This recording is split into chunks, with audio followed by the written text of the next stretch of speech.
Did you see a line? Dark.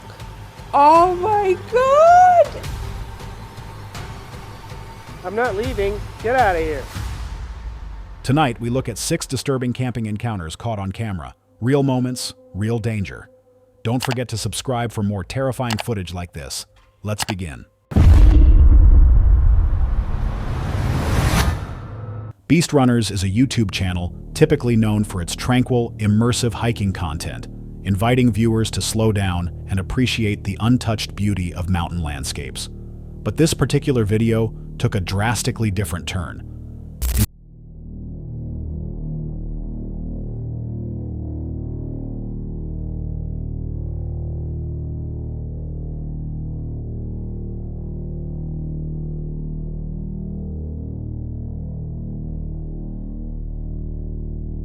Instead of a scenic hike, the creator set out on a mission. A hiker had been reported missing along Taiwan's Maolin Shan Trail. It had been 5 days since anyone had last seen or heard from him. CCTV footage near the entrance showed the man entering the trail around 8:00 a.m. on the 17th, and an Instagram story posted that same morning suggested he was in high spirits and eager to begin his journey. But after that, there was silence. No calls, no updates, just growing concern. The trail he had taken wasn't known for reliable water sources, and the surrounding terrain was dense and unforgiving. With each passing day, the situation became more critical. In response, the Beast Runners creator decided to retrace the missing hiker's path. Equipped with essential supplies and camera gear, he set off alone, knowing full well that this trip could reveal something far more serious than scenic vistas.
As he ventured deeper into the wilderness, the usual calm of hiking gave way to an unsettling stillness. Eventually, the trail led him to a creek, one of the few areas in the region where someone might seek water or shelter. The area was unexpectedly beautiful, filled with a burst of fluttering butterflies that gave the moment an almost surreal quality. But that calm was short-lived. Tucked beyond the rocks and vegetation near the creek, the missing hiker was finally found, but he had not survived.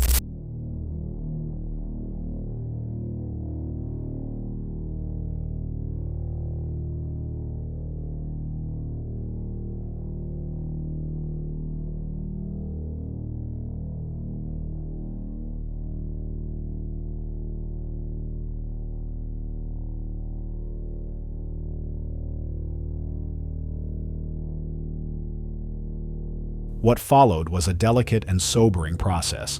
The creator carefully stabilized the body to prevent it from being carried away by the current, making every effort to preserve dignity and respect. Then he built a small signal fire, hoping the smoke would alert any passing helicopters.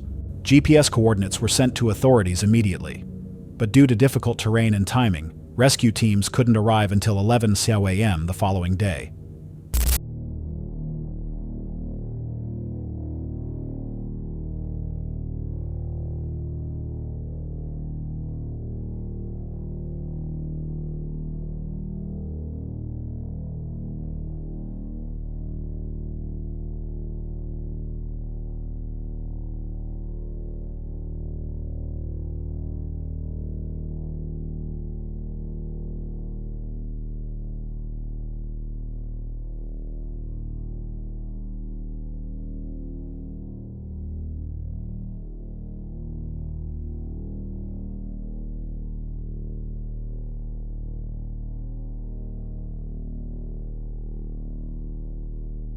Only then was the body airlifted out and returned to his grieving family, finally bringing an end to days of uncertainty. In remote regions like Maolin Shan, successful searches often depend less on technology and more on instinct, timing, and determination. Without the Beast Runner's creator stepping in, it's possible the hiker might have never been found. His experience, intuition, and willingness to act quickly were critical in achieving closure for the family. It's sobering to wonder, how many others have vanished in remote places like this, never to be found? And what would have happened if no one had followed the same trail? In a digital age full of thrill-seeking content, moments like this remind us that some stories carry more weight than spectacle. They carry humanity. On July 7, 2025, the team behind Fort Spooky revisited a location they hadn't explored in quite some time, an abandoned property they knew well, though the return wasn't part of their original plan. The night had started with a different destination in mind, but strong winds forced them to reconsider, leading them back to the decaying house. What made this location more compelling was a recent account. Zoe's son and his friend had visited just days earlier and claimed to have seen a shadowy figure on the staircase. Night, me and Zoe. Hi. I haven't got that set up properly, there we go. We've come to a house that we've been to a few times, but we haven't been for ages, have we? No. We were meant to go somewhere else. It is quite windy to go to the other place, and we decided to come here. And Zoe's son came here a few days ago, and Zoe's son's friend saw a dark figure up the stairs. Yes. So that creeps me out a bit, not gonna lie. If it was something, then it's amazing. And hopefully we get something tonight. We've only been a few nights ago, you know. Is something active in here at the minute? I don't know. But something, it feels like something called us here tonight. The wind called us here tonight because we couldn't do the other one maybe. I don't know. But yeah, we're looking forward to it. We're feeling on edge, I will tell you now. We're feeling very on edge. But maybe we're giving off a lot of energy. Who knows? There is some wind, but we are quite sheltered in here. Someone's kind of done this makeshift, like door up against the window, and it's quite like that in a couple of rooms, so we've got no wind coming in, so that's awesome. That unsettling report shifted their plans. Despite the house offering some shelter from the wind, an immediate sense of tension settled in. Both investigators had been here before, but this time felt different. Not threatening, but certainly charged with something they couldn't define. Inside, they began their setup. Bell balls, simple devices designed to make sound when moved, were placed throughout the house. Unlike the typical light-up cat balls, these produced a distinct ring, providing a clearer signal of movement. They positioned the bells near doorways, on the old stove, and in various corners, hoping to detect any subtle interaction. Naturally, the wind outside created occasional noises, with loose doors and wood panels tapping intermittently. The team made careful note of these natural sounds, ensuring they wouldn't confuse them with actual activity inside the house. So guys, we're just putting, I know you can't see, I'm sorry. Oh no, see Zoe, she's putting some bell balls. They're cat balls, but they're not the light up ones, they've got bells in. So if they move, it could well be something. And I've put one in the doorway down here. Thank you, Zoe. It's all right. And I'm going to put one in this doorway, I don't know why. I'm just going where I'm feeling. There we go. That's that one, and I'm going to put one in the room with us. Actually, I'm not going to put one in that corner. I'm going to put two on here, on the fire, or the stove, whatever it's called. Okay, so Zoe's son does actually want to come out tonight. So we are suggesting and asking if they want to come here. Yeah, we're suggesting that they want to come here because Russell is the guy that swears he saw a dark figure upstairs. And I think it would be interesting if he comes back. So we think he's coming. Sorry, guys. No, he's not. He's not. Never mind. We'll carry on. Hello? If you're not... The first strange moment came when one of the bell balls rang. It wasn't immediately clear which one had been triggered, but both agreed it came from near the staircase, the same spot where the dark figure had been reported days earlier. That particular bell was placed in a sheltered zone, far from drafts or open windows. The investigators paused, uncertain if it was a random occurrence or something more. Later, while reviewing audio from a stationary EVP, electronic voice phenomenon recorder, they uncovered something far more specific. That's why I was wondering if it was residual. Doing the kettle. Yeah. Right, let me try. Right, so the speakers are up here, aren't they? Sorry, let me get it on camera, guys. So Right, that is making the thingy go. So, right, so if I save that then, let's listen. We'll hear that. No, I'm recording again. Absolute sausage. Bear with. Right, we want 54. There we go. Right, mate, sorry, let me get it on camera, guys. So, right, that is making the thingy go. No. So, no. Right, so if I stay recording That's, again, absolute. Shall I try flicking it? Sorry, we need to test this. Right, let me try again. Right, get that on camera. We're recording, so let me flick it. We wouldn't hear that. Right, save. Oh, sorry, guys. Camera, we're recording, so let me flick it. Oh my God! And we wouldn't have heard that. The playback captured 2 footsteps approaching, a small sound like an object being flicked, then 2 footsteps retreating. None of this had been heard in the moment, but the microphone had captured it clearly. They ran tests to replicate the sound, flicking one of the bell balls on camera. The match was nearly exact, but unlike their controlled experiment, no one had been nearby during the original incident. Whatever moved the object had done so unnoticed, leaving only the audio as evidence. Did you see a line? but dark. Go down there. Was it a line? So something just went down like that. It was like a dot, but it sort of went curved. That's strange in the distance. That's weird because I saw white. It was like, honestly, that's why I thought it was a cobweb, because it was that thin, sort of, and it was floaty, but there's nothing there. And it happened a few times, and you've just seen a dark one. Like, what was it, like it came downstairs? Sort of started here, like here. Sorry, I'm trying to see with my eye. How it went. You don't look weird at all, so. I did that. Did that. And just stopped. Yeah. And it couldn't have been the light on my glasses because I've not moved. Maybe we should keep going quiet for a bit, see. As the night went on, the investigators witnessed subtle visual oddities, faint shapes, strange flickers of motion, and what one described as a thin, floating line resembling a cobweb, drifting unnaturally. At times, it felt as if they were being watched. But just as quickly as the energy built, it vanished. The silence returned. It's common in paranormal investigations for locations to pulse with moments of activity, only to fall quiet without warning. The investigators noted how the environment felt reactive at times, responsive even, but only in brief bursts. Some theorized that entities might simply observe when not engaged, or that they only respond when energy is present or directed toward them. Could silence be a form of response in itself? Or were the investigators merely witnesses to a routine they were never meant to interrupt?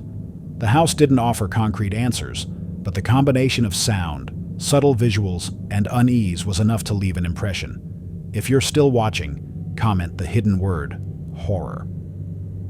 As the video comes to a close, one final EVP session was attempted, but the house remained silent. Whether communication had ended or the presence had simply retreated, no one could say for sure. What they do know is this: the most powerful moments in these investigations aren't always loud. They're the quiet ones that still linger long after you've left. If you enjoyed this episode, don't forget to like and subscribe. Share your thoughts in the comments. What stood out to you and what didn't?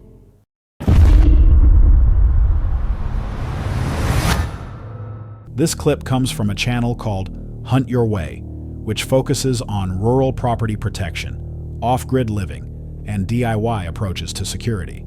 The channel's creator often shares real footage and personal experiences related to trespassing, theft, and unauthorized break-ins. On November 12, 2022, things escalated dramatically. After years of peace on a property he had owned and renovated over time, strange incidents began occurring. At first, there were just unfamiliar vehicles pulling into the driveway, noticeable but not immediately alarming. But it didn't stop there. Security cameras were installed, and soon after, the first break-in happened. The intruder shattered a window on the side of a camper, tampered with the screen, and reached inside to unlock the door. Bought this property about 6 years ago. Did a ton of work to the place. Completely cleaned it up. Went through, graveled the driveway. Just a full-on flip-out repair of the whole entire place. For the first 3 years, everything went smooth. We had absolutely zero problems. Started getting comfortable down there, leaving tools in the shed, no problem. So we had everything we needed down there if we had to make repairs. Then we started noticing some vehicles pulling in the driveway. We didn't have a gate up at that time, so there was 2 or 3 different vehicles that we noticed pulling in the driveways. So we threw up a bunch of cameras. So then we had our first break-in. As you can see from the pictures, they knocked our window out, the side window, and was able to pop the screen, reach around, jimmy the door, get the door open. But as you can tell, they tried to pry it open first, it looks like, before they busted the window out. Went in the camper, completely ransacked it, went through everything. Same with the sheds. They ripped the door off, the locks off, completely went through the shed, cleaned everything out. Anything that had value down there, they got. So this video footage here, I've actually held on to for quite a while, since last year. As you're gonna see, there's snow on the ground.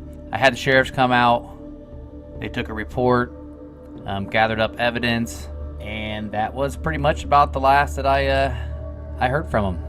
I followed up a few weeks later. This was all during COVID, and I kept getting the excuse that COVID was going on, it was slowing everything down, and then I just stopped getting the return phone calls when I left messages and trying to reach out. So it went absolutely nowhere. So yeah, I decided, hey, I'm gonna put this footage out there for you guys to see, and maybe it'll help somebody else out. Footage shows the suspect lurking near the entrance, scouting the area, and eventually forcing entry through the previously damaged window. The inside of the camper was ransacked. Items were scattered, cabinets pried open, and valuable tools stored in nearby sheds were stolen. The sheds themselves had their locks destroyed. We go ahead and roll this video here. I'm put it in slow motion here so we can talk about it. So as you can see, he's kind of creeping up here to the door. He kind of goes past the door and kind of looks, I'm assuming, to make sure there's no vehicles or anything on down the driveway. Goes up there, gives the old handle a pull. Obviously the door's locked. Then he goes over to where you can see the window I have taped to where it was broke out before. Starts peeling on that tape. That must have evidently took too long, because then next thing you know, he tries to actually pry the window open, which he does get it open enough to put his arm through there.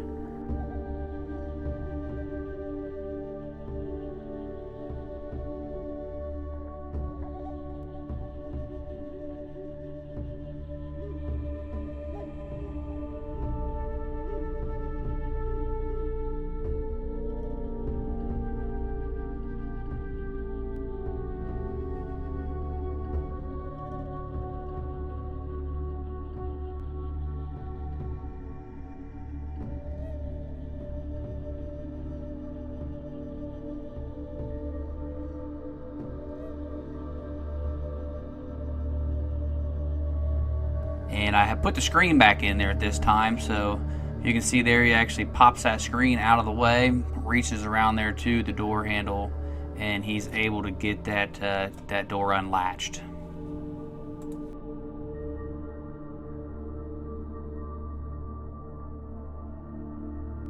Okay, so by now at this point here, we were smart enough not to leave really anything of any true value in the camper there. So the video, you can see him coming out. I'm gonna slow-mo it as well. You can see he's running with something coming out the door, and that would actually be an old 10-year-old heater that we had in there, electric heater, that he helped himself to, and there he goes running back down the driveway.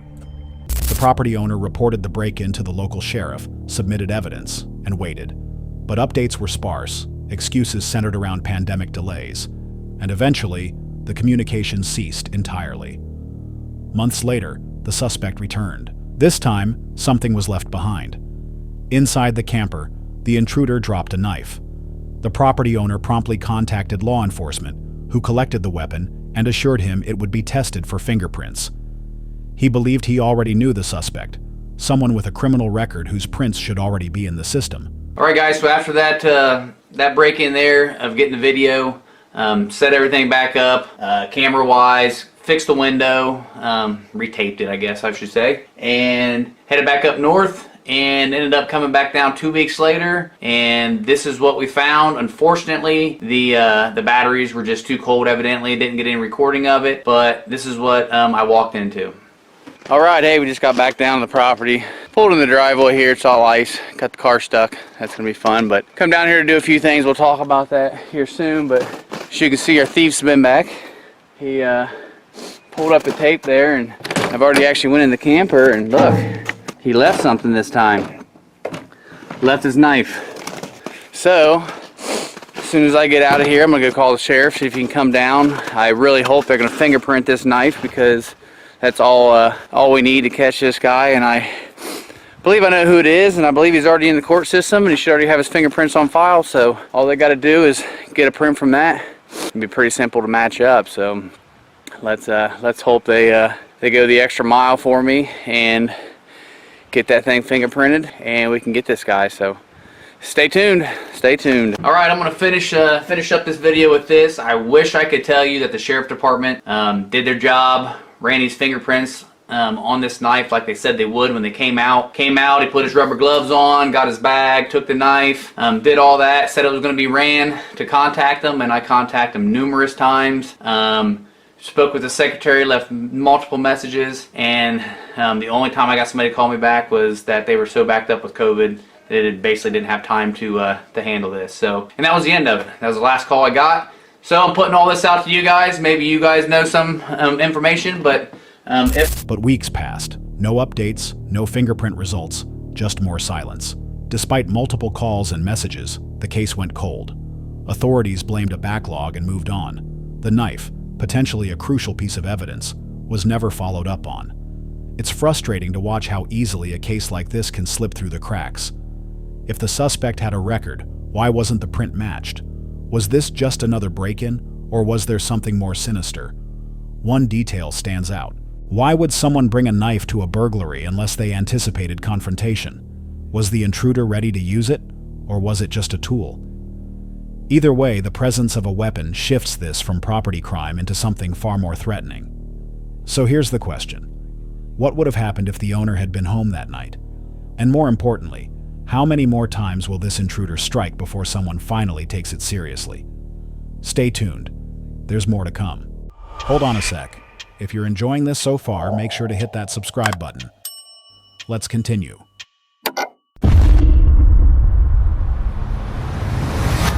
When you set out on a solo trip into the remote wilderness, you expect solitude, quiet moments, maybe the occasional harmless animal encounter. But for the man behind the Cascade Tracker channel, what started as a routine camping expedition soon became a tense and nerve-wracking test of survival.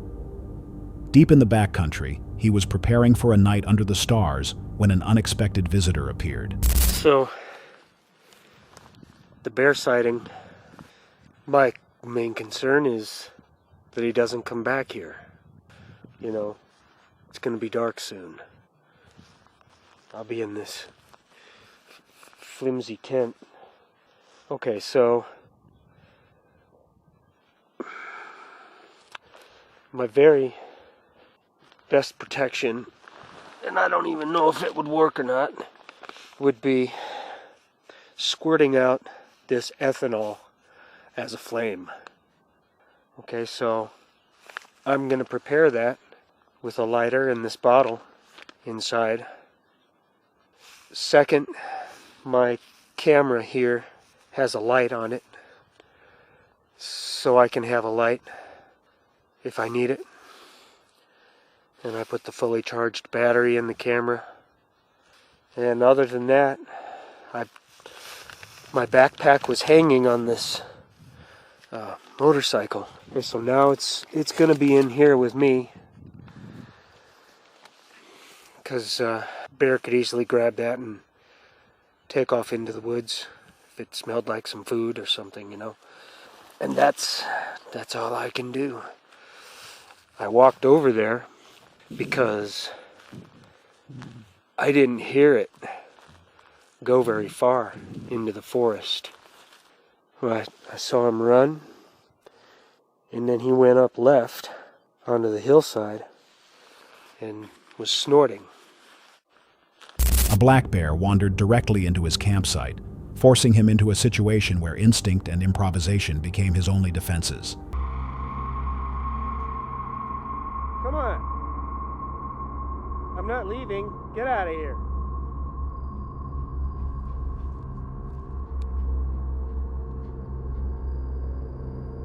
Dude, I'm not gonna leave. Go away. I can make noise too. Go on.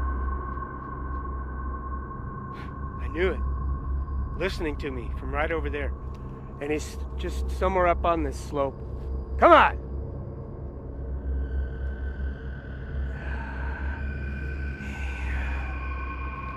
He's a feisty one. I need a fire. I'm gonna make a fire. I can't do this.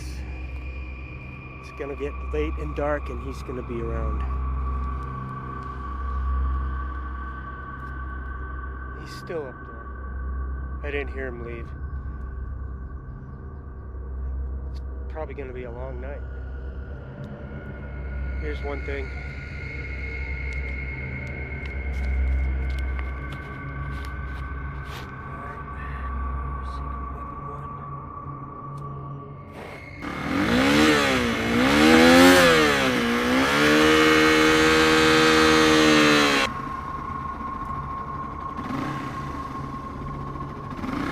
As the camper was setting up his tent, he spotted movement nearby, a black bear, alarmingly close. With dusk approaching and only a thin layer of nylon for protection, he began planning for a worst-case scenario. My zone, bigger and badder, and kind of a blockade of firewood here. I know he's still up there. He rigged up a makeshift deterrent using a bottle of ethanol and a lighter, preparing it in case he needed to ignite a defensive flame. His motorcycle and backpack, potential attractants for the bear, were quickly repositioned inside the tent. Despite attempts to scare it away with noise, the bear didn't retreat far. It stayed just beyond view, pacing on the hillside above the camp, grunting and clearly not afraid.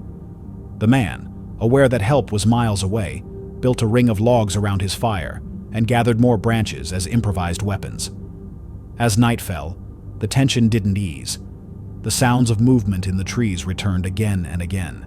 Even when the bear wasn't visible, its presence was felt. He remained alert for hours, scanning the dark woods with his headlamp, listening closely. The only comfort came from the fire, and perhaps from the motorcycle helmet he brought into the tent, just in case. At some point during the night, the heavy steps faded. Whether the bear lost interest or was deterred by the noise and fire, it finally seemed to move on.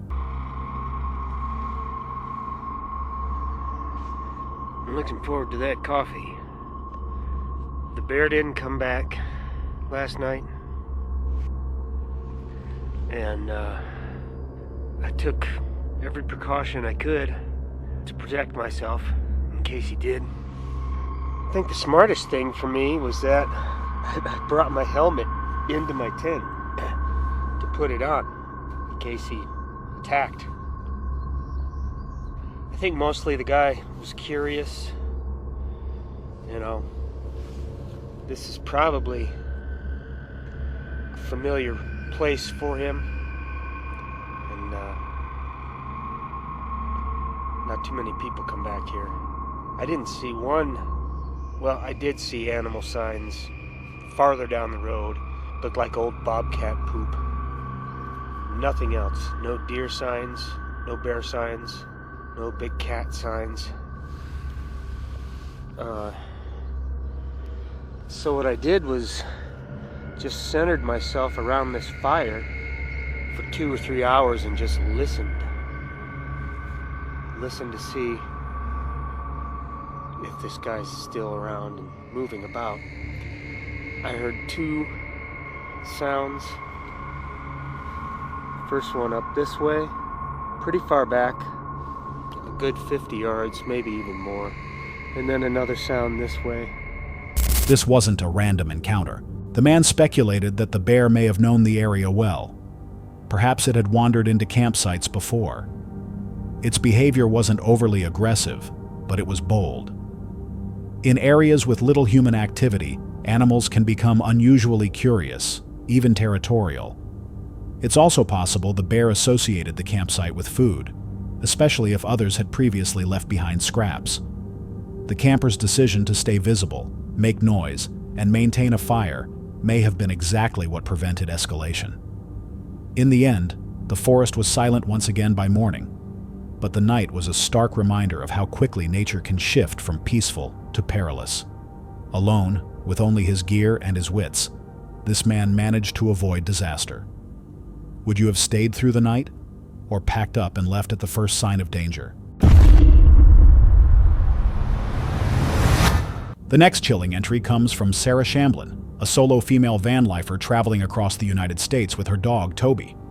Her channel is known for documenting the reality of life on the road, blending van builds, off-grid living, and moments of quiet introspection.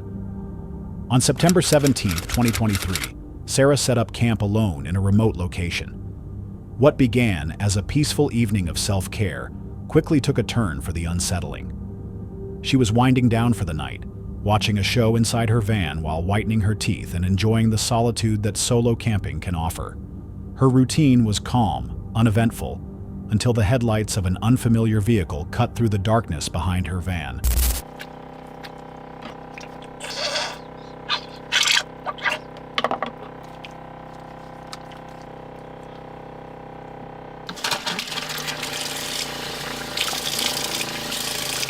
I actually want to be a little more efficient with my time, so I am also going to whiten my teeth. I haven't done this in a while, and I think I'm overdue. I got this at my dentist. It came with my insurance when I had insurance, so... Oh, it didn't come with my insurance, I'm sorry. But I got a really good discount because of my insurance. Anyway, it's this stuff, and then these are molded to my teeth. And you can keep it in your mouth for up to 4 hours. I'm not gonna do that. I kept the instructions. 1. That's 2. Cool. These last a really long time too. I have 3 of them and I'm still working on the first one. I'm looking up at the camera thing. Wow, I don't even know what it's called. So this stuff hurts. Sorry, I officially have a lisp. So you don't want to put it on open wound. I'm going around that. It is an open wound.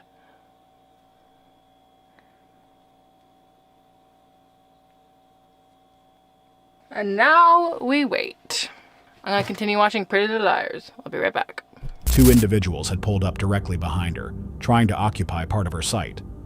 Although the spot was clearly designated for a single camper, the strangers didn't seem to care. Sarah remained composed. She stepped outside, explained that it was a one-person campsite, and expressed that she wasn't comfortable sharing the space.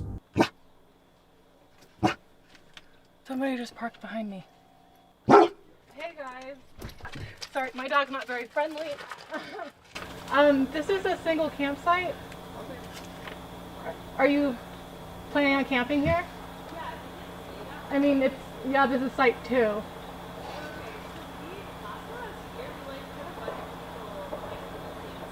I mean, were you guys all friends? Okay, my dog isn't friendly. Like, he's growling right now, so I mean, it's up to you, I guess, but I'd feel more comfortable if I was alone. Okay.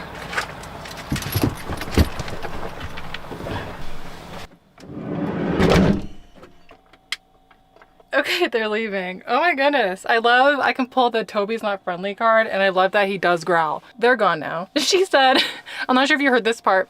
Sorry, the lisp. Well, we don't really like dogs anyway, so we'll just keep going. I don't even think she meant that, because no one doesn't like dogs.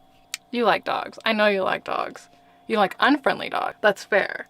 But like, also, you just wanted the power of making your own decision. And you didn't want to be kicked out by some random girl in her van. I'm gonna lock my doors. How's my list, you guys? They argued briefly, implying that sharing wasn't an issue, and even mentioned staying as a group at similar sites before. But it wasn't their words that changed the situation. It was Toby. Her dog, sensing the tension, began growling. Whether out of caution or discomfort, the strangers ultimately decided to leave and drove off into the night. Sarah returned to the safety of her van, visibly relieved. She locked her doors and quietly reflected on what had just happened. Incidents like this highlight an often overlooked reality of solo travel, especially for women. It's not always the wild animals or harsh conditions that pose the greatest threat. Sometimes it's simply the unexpected presence of other people. Camping is supposed to be about solitude, freedom, and peace. But when strangers show up late at night and disregard boundaries, that peace is shattered. Was this just an awkward misunderstanding? Or would things have gone differently if Toby hadn't been there? In the dark corners of remote wilderness, sometimes the scariest thing is the sound of unfamiliar voices just outside your door. This video documents a solo van life trip deep into the forest, part of a series of peaceful, minimalist adventures where the creator seeks solitude and connection with nature. The evening began as expected: gear testing, a campfire, and a batch of s'mores. Everything pointed toward a calm and uneventful night, but that calm didn't last. Guys, there's kind of like a sketchy truck. There's at least 2 guys in there. If you can see their brake lights here, they keep like stopping and going super slow. I don't know if they're just trying to check me out and see what I got going on. Obviously I carried that like nice power station and stuff back in here, so I didn't show myself like packing back up. But I'm by myself and I do not have, you know what, to shoot. So I got some bear mace and like a knife and stuff. I don't know if I'm going to hang out here or if I'm going to go to a different spot tonight. I mean, I got my setup basically ready to go. Everything's back in the van. The fire's basically burnt out. So if I have to roll out of here, I just don't want them to be scoping me out and then tonight try to come in here and maybe mess with the van or try to rob me of what I got in here. So I'm just finishing up my coffee right now. I got the lights off in here just because I don't want them to be able to see in here very well, just in case they are being weird and trying to see what I got. They may be cool, maybe they're just dealing with some vehicle issues, but you never know, man. When you're out in the middle of the woods by yourself, people do weird stuff, dude. So I'm kind of laying low right now. While relaxing near the fire, the mood shifted when a truck appeared on the dirt road nearby. It wasn't simply passing through. It moved oddly, stopping, creeping forward, then pausing again. Inside were at least 2 individuals, their behavior raising immediate concern. The vehicle's brake lights flickered on and off as it lingered suspiciously near the campsite. With valuable equipment inside the van and no clear explanation for the truck's movements, the creator began to feel exposed. Alone in the woods and without means of defense beyond bear spray and a small blade, he decided it was best not to take chances. The fire was left to burn down, and the decision was made to quietly pack up and be ready to leave if necessary. Not long after, a second vehicle appeared. Less threatening, but still odd. Although it didn't stay long, the coincidence was enough to reinforce the feeling that something wasn't right. Eventually, both vehicles left. The fire went cold. From the safety of the van, shades drawn, the creator reflected on what had just happened. Well, guys, I am in the safe van. I have all the window shades up. That was by far the most sketchy situation I've been van camping. It's kind of hard to describe, but people were going extremely slow and being really weird. The second one might have been some kids doing something they shouldn't be, but the first one was just really weird. It took him about 10 minutes to go, and I mean, he was going super slow. He was leaning out like as if he was like listening for the sound of his car or something, but I've never heard somebody go that slow, and just, especially when you're right by somebody, to be that weird. Like, wouldn't you just go down the road a little bit? So I know there was a passenger in there. I don't know if there's other people in the back. He had really tinted windows. It's just kind of weird, especially when you have a nice power station, you got some nice equipment inside your van, and you never know if somebody's trying to like scout you out, see if you have a weapon, to see what you have, or see if you're a single female or something. Thankfully I'm a male, but if I was a female, a pretty female, you never know what would happen. In all his solo camping trips, this had been the most unnerving. He described the incident as calculated, possibly predatory. It felt like the strangers had been assessing the van, perhaps looking for signs of vulnerability or valuables inside. While nothing happened that night, the feeling lingered. Had he been targeted?